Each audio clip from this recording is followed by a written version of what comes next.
تعالوا معنا يا شباب، اليوم بدنا نسوي مثلثات خبز السبانخ أو معجنات السبانخ. ليتس جو. نبلش بصلة كاملة تفرمها رقيق رقيق. تقدر تروح على ركز بدك، بس يعني هذا احنا هي النسبة بدنا اياها. هذا بسموه أطفال السبانخ أو اللي هو بيبي سبينش. طبعا ليش هيك سميناه ما بنعرف، بس هو عبارة عن شوية سبانخ رق. تمسك الجوز بتقسمه. ما بنحب نسويه كتير مطحون، بنحبه شقف تقدر تستعمله. تحط شوية ملح وسماق. هلا هدول المعيارات كلياتها زي ما انتم بدكم. طبعا احنا عم نحط هنا معلقتين ليمون زي ما تشوف هنا، شوية فلفل، بعدين شوية زيت زيتون، وتبلش تخلط فيه. وهاي هي الحشوة للمعجنات. حطها على جنب، حطها بالثلاجة اللي بدك اياه. بلش بالطحين، 5 كباب طحين. وطبعا بدها السكر الصحي، اي سكر بنفع. شوية ملح، شوية خميرة. هاي مش زي العجنات التانية فديروا بالكم. بتنزل فيها البيكنج باودر وحرك الناشف لحتى يصير متجانس. بعدين بتنزل اللبن وبلش اعجن فيه. حطه بهالعجانة شوية مي، شوية زيت زيتون لحتى يوصل لهالدرجة. تمسكها بتدورها، بتحطها، ضيع بلاستيك كمان، خرب الدنيا.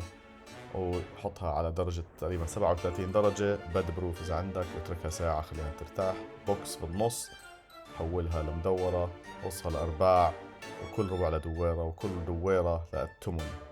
هلا بتقطعها أتمان، شوف محلاها. يا سلام يا سلام. كل واحدة من هدول الدويرات الصغار رح يصيروا واحدة من هدول المثلثات اللي شفناهم أولتها.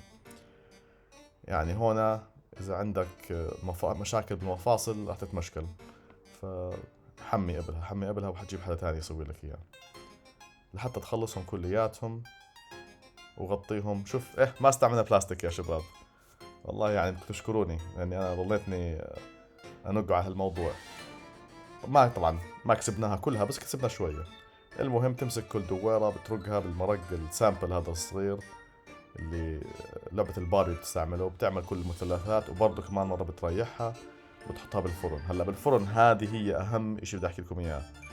بتحطها صحن فيه مي مغلية، بتتركه جوا، وبترش العجنة عليها بالبخاخ. طبعا ليش يا شباب؟ لانه انا اصريت وحطيت اجري على الارض وقلت ما راح اشتري فرن تاني فيه بخار. مش منطق يعني. كل اشي بدنا نشتري وكب، اشتري وكب. لا سيدي، بخاخ، شوية مي بخار، هذا اللي بدك اياه. شوف ما احلاه، بيطلع ممتاز العجنة. ولما تمسكها وتفتحها دير بالك لانه راح يشعط لسانك شوي، بس راح يكون كثير زاكي، بس راح يشعط لسانك، فاستنى عليها دقيقة. طبعا عملوا 100 حبة هذاك اليوم، هذا اللي طلع لي انا حبتين يا شباب. فشو بدنا نسوي؟ نشكر الله على كل شيء معطينا اياه. ويعني تنتين يعني بحزن، بس بنفس الوقت الحمد لله اقل ما فيها قدرنا ناكله هالمرة بدون ما اسمي اسماء الناس اللي اكلوا 5 6 حبات. يعني معذورين خلينا نحكي.